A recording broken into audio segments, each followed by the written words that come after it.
hanyuma rero nibyo nyine kubabwira kuri twabasomye bibiliya mu gitabo cy'imigani ibice 36 umurongo wa 31 ku bice 31 umurongo wa 6 yego dusomere ufite bibiliya bibiliya ifone yanjye akozuga ayikuye ko nawe uvuga ngo ashakira amata haravuga ngo mumwe musinde oya muruke oya ikwavuga imigani ingisakuzo koko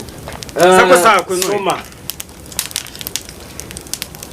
ikimasa cyanjye kimye kiziritse umusore n'umukobwa nyine bari gukora imibonano ziziritse n'uwe muri abo kuvuga ngo umukobwa araziritse ari hasi umugabo ari hejuru ikimasa cyanjye kimye kiziritse mwana warakivuga uzirika ikimasa cyakwinya gute kiziritse yaryohoteye